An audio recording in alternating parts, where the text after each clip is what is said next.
other shows we have for you to enjoy at myclassicradio.net. The Avengers was most certainly not a household name in South Africa prior to the radio series. With no national television service until 1976, the mechanism simply was not present in the country to show television programs to mass audiences. While many other countries reveled in the filmed adventures of John Steed and company, South Africa was not equipped to join in the fun. The series took Britain by storm and made a major impression in the American markets, being that greatest of rarities, a British series given a network transmission slot.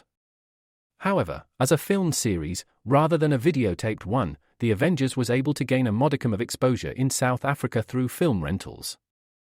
Come and listen at myclassicradio.net. Your Coca-Cola bottler presents Claudia.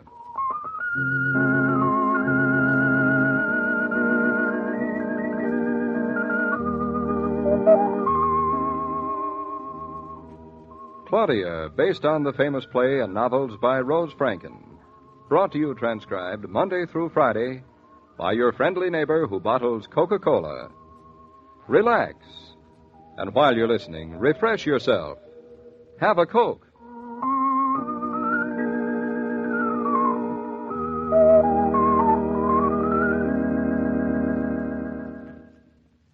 And now, Claudia.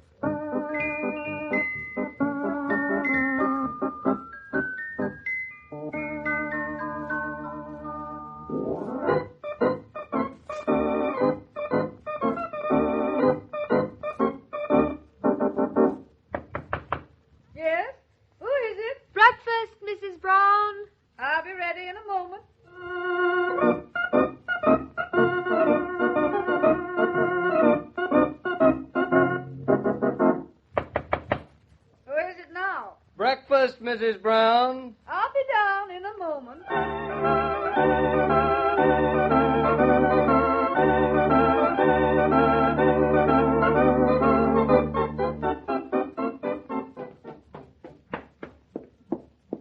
Is that you, Mama? No, that's me, David. Oh, you.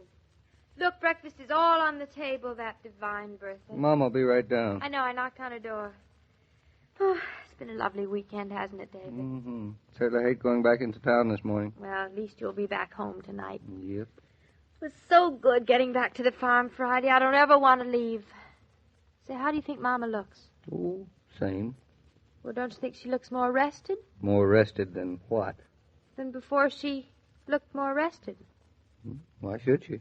Well, she spent the whole weekend on the farm.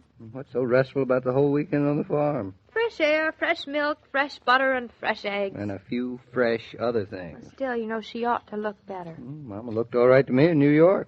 Well, that's because you're prejudiced. Pass me the cream, will you? Don't change the subject. Cream's not the subject. I still think a weekend on the farm did Mama good. Well, think anything you like.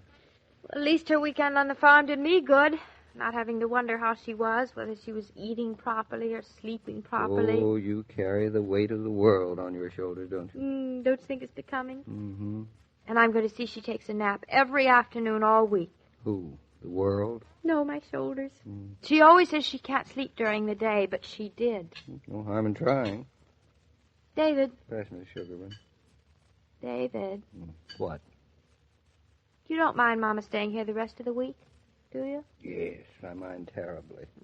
You know, I can't stand Mother around. Well, of course, she is your mother-in-law. Anyway, I'll make an effort to forget. You know, sometimes even I know why I married you. Well, don't tell me. Just make me a piece of toast. Well done? Rare in the center. David, can you imagine the baby even recognizes Mama? Why shouldn't he? Well, it's very rare for a child that age to recognize his grandmother. Listen to who's busting with motherly pride. I know, I feel like I look like a pigeon. Oh, darling, it's going to be such a nice weekend. Listen, don't you think you can get home early tonight? Well, I'll try, Pigeon. Thank you. I'll take you and Mama to a movie. Say, it certainly pays for me to keep Mama around. You never suggest taking me to a movie alone. Because when we're alone, Mrs. Norton, we don't have to go to a movie. You know something else? What? I love you, too. I understand that breakfast is being served now. Yes, in the main dining room, madam. I'm not too late. Well, as the French say, put yourself in la chaise. That's occupied French. Thank you. It's all right. Goodness. I thought the whole Bulgarian army was marching past my bedroom. How many times do you think a hungry old woman has to say breakfast is being served? David's mind and mine work in complete accord, Mama. Absolutely. Say, what's that hat doing on your head? Oh, don't you like it? Yeah, I love it. But it's rude to wear your hat to breakfast. Take it off. I will not. Took me 10 minutes to get it on straight. It's crooked. Well, that's when it's straight. Oh. Well, take it off anyway. We're not so formal you have to wear a hat over your orange juice. My hair is combed. The hat remains where it is. Mama certainly looks silly sitting around under that hat, doesn't she? She looks as if she's going someplace. Well, as a matter of fact, I am. Well, that's ridiculous. Where is there to go at this hour of the morning? I will not give you any coffee until you take your hat off. Well, then I shall get some at the station. Oh, we don't have to drive David to the station, Mama. He can drive himself. No, you're not very bright. Oh, still early. Well, hat or coffee, Mama? Claudia, stop treating me like an imbecile. You mean like I am or like you are? You're fresh. And have some fresh coffee, Mrs. B. Oh, thank you, David. Seriously, though, Mama, what is your head doing under that hat? Well, it's trying to look respectable. Well, it doesn't. Besides, you don't think I'm going to New York and leave my hat behind. Are you serious? Certainly I'm serious. Where my hat goes, there go I. David, did you hear what Mama said? Yeah, Mama's talking through her hat. As usual. I can see there's no use talking sense to you. None at all. Well, I had hoped that at this hour of the morning, before the trials and the tribulations of the day had set in, that we could talk sense. But as usual, I was over-optimistic. My, what a pretty little speech. But in spite of it, Mrs. Brown, you are not going to New York. But in spite of it, I am going to New York. You didn't say anything about it before. Well, I never get a chance to say anything about anything before. Now, Mama, you can't go to New York all of a sudden like this for no reason. And what makes you think there's no reason? Well, what reason could there be? Well, that's none of your business. You see, David, she has no reason whenever she says none of your business. You only just came, Mama. I came Friday, and I was shanghaied against my will. Yes, you put up quite a struggle. I was forced to stay over a weekend against my better judgment, and now I will not be locked up here like a criminal for the rest of the week. Will you listen to the way she talks about you, David? And one last word. The weekend is over, and I am going back to New York. I dare you to tell me what for. All right. I'll tell you what for. To resume my peaceful and quiet existence. Ha! To enjoy some independence, and to do the things I like, instead of being pushed around all the time. David, have you been pushing Mama around again? Yes, he has. Say, listen, why don't you say something? You've been sitting there like a rock in stony silence. Rocks don't have mouths. I thought you told me just a minute ago you wanted Mama to stay. David's on my side. That's why he's not saying anything. Silence is the better part of valor. David, I shall imitate you from now on. All right, be silent if you like. Go back to New York if you like. No skin off my nose if you like. You may assume that I like it, or take it that I like it. Oh, the baby. Someone is paging you, Claudia. I just did him. And he just did. Oh, well. Guess I better go up and see what's the matter. Would you like me to go up? I should say not. You're only a stranger here, Mama. Well, David, at last you agree with me. Goodness, I expected a tussle. I'm glad it's settled. I haven't said anything so far, Mother, but... That's all right, David. This is between Claudia and myself. No, not entirely. Now that Claudia is out of earshot, I'll take her side. I don't usually agree with her to her face, but behind her back, there's no harm. She won't get conceited. David, what are you trying to tell me? Simply that I don't see any reason why you shouldn't stay up here for a few days, as long as you and Claudia enjoy it. Oh, David, we've been all through this so many times. I know. It's different than it used to be. I wonder. Is it? Yes, I think so. Every time I come up here, David, we go through this. That's why I didn't want to come. And that's why I wanted you to come. You're not making any more sense than Claudia. She makes sense, so do I. I wanted you to come to prove to you that our door is open to you for coming and for leaving. I knew it was. But does Claudia? Well, Claudia's a different person now, Mother. So much so that I often wonder what gave me the good sense to marry her a year and a half ago. It took courage, David. No, I didn't. I'd seen you. That's a nice thing to say. Now, don't misunderstand me. She can act just as silly as ever. Still times when you would cheerfully wring her neck. No, sure are. I wouldn't love her if there weren't. But she She knows how to take responsibilities, just the same.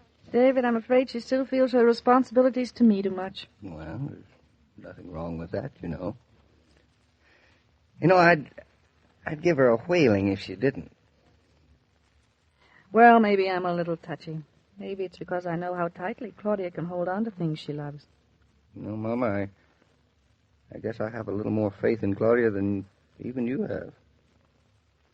I think Claudia has learned to love with open hands. It hasn't been easy, has it? No, it hasn't. But she's learned it, so don't undignify her, Mother, by treating her as if she weren't able to manage her affections. David, you've embarrassed me a little. Well, I didn't mean to. I just wanted you to realize that now there are no more barriers. Thank you, David. You know, I do love the sound of roosters. All right, Mama, I'll tell you what I'll do. I'll have them crow twice as loud if you'll stay. And twice as early. Yeah, twice as early. I'm an independent woman, David.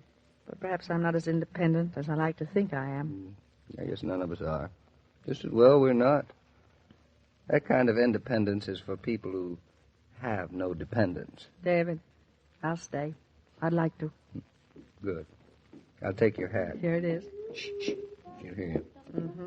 Dry the bone, David. He wasn't crying about anything. He just wanted some attention. Like some other people I could name. Well, what took you so long, anyway? Yeah, sit down. Finish your coffee. It's getting cold. Every time I started to leave, he gurgled. Mama, you've taken off your hat. Oh, what's the difference? You're only my family. You hear that, David? Mm-hmm. Well, just for that, you better hurry, or you'll miss your train. I think I'll have a second cup of coffee instead. A second cup? For some reason, I'm very thirsty for coffee this morning. Well, I don't think we can afford it. Can we, David? Well, let's see. How much is coffee a pound now? I guess we can let her have a small second cup. Pass me a small second cup, Mama. Maybe I'd better change my mind again, David. Oh, I couldn't stand the strain. Take the coffee, will you? What I want to know is, Mama, who invited you to stay? Well, I'll tell you. Nobody invited me to stay. Who told you were welcome, for heaven's sakes? Nobody told me I was welcome. Nobody invited you? Nobody told you you'd be welcome? Exactly. I decided to stay anyway.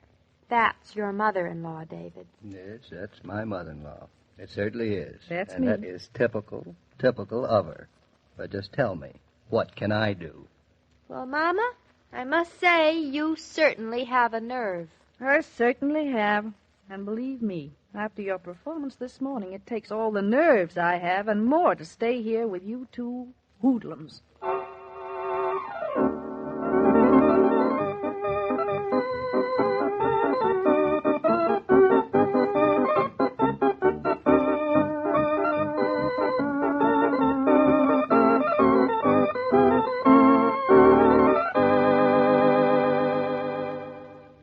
These broadcasts are adapted for radio by Manya Starr, and the entire production is supervised and directed by William Brown Maloney.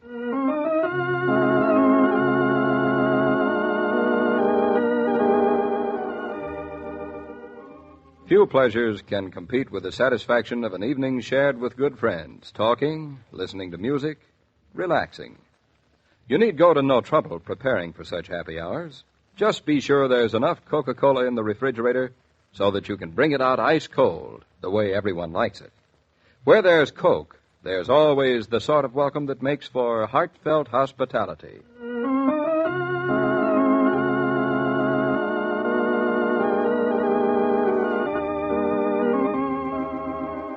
Every day, Monday through Friday, Claudia comes to you transcribed with the best wishes of your friendly neighbor who bottles Coca-Cola. So listen again tomorrow at the same time. And now this is Joe King saying au revoir. And remember, whoever you are, whatever you do, wherever you may be, when you think of refreshment, think of Coca-Cola. For Coca-Cola makes any pause the pause that refreshes. And ice-cold Coca-Cola is everywhere.